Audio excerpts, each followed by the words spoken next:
తలలో పెట్టుకుంటే తేలిగ్గా ఎంతో అందంగా నిండుగా ఉండే కనకాంబరాలు అంటే ఎవరికి ఇష్టం ఉండదు చెప్పండి. హలో అండి, అందరికీ నమస్తే. నా వీడియోస్ కనుక నచ్చితే ప్లీజ్ సబ్స్క్రైబ్ చేసుకోండి. బెల్ ఐకాన్ ఆన్లో పెట్టుకున్నారంటే నా వీడియోలన్నీ మీకు నోటిఫికేషన్ వచ్చేస్తుంది. ఆ కనకాంబరం చూసారా, నేను ఇవాళ దాని గురించి చెప్దామని చేశాను. ఒకవేళ మీకు నర్సరీలో ఈ మొక్క దొరికిందంటే తెచ్చి పెట్టుకోండి. చాలా బాగుంది. కంకిలు కూడా పెద్ద పెద్ద కంకిలు వస్తున్నాయి, మొగ్గలు చాలా ఎక్కువ వస్తున్నాయి, బాగుంది.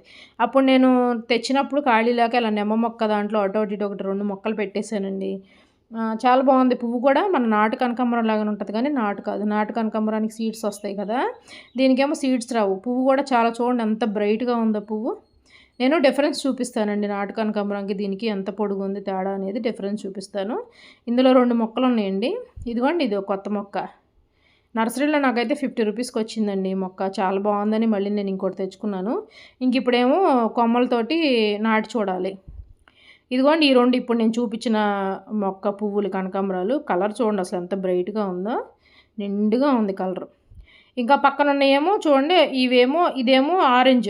మన హైబ్రిడ్ కనకాంబరం ఆరెంజ్ ఉంది కదా, నేను డైలీ కోస్తాను చూసారా, అదే ఇదేమో హైబ్రిడ్. సేమ్ చూడండి కాడ ఎంత మందంగా ఉందో, సేమ్ నాటు కనకాంబరం ఎలా ఉంటుందో అలాగే ఉంది, కానీ కొంచెం కలర్ ఇంకా బ్రైట్ ఉంది, ఇంకా పొడుగుంది. ఒకవేళ మీకు కనుక నర్సరీలో కనిపిస్తే తెచ్చుకోండి.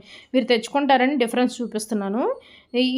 ఈ ఆరెంజ్ హైబ్రిడ్కి సీడ్ లేదండి, సీడ్లెస్ మొక్కే, కానీ పువ్వు మాత్రం చాలా బ్రైట్ కలర్ తోటి చాలా బాగుందండి. కనకాంబరాలు ఎన్నో రకాలు వచ్చేసినాయి కదా, ఇంతకుముందు నాటు కనకాంబరం, రేడియం కనకాంబరం ఒకటే తెలుసు, ఇప్పుడు ఇన్ని రకాలు వచ్చేసినాయి కదా. నా వీడియోస్ కనుక నచ్చితే ప్లీజ్ లైక్ చేయండి. Bye bye.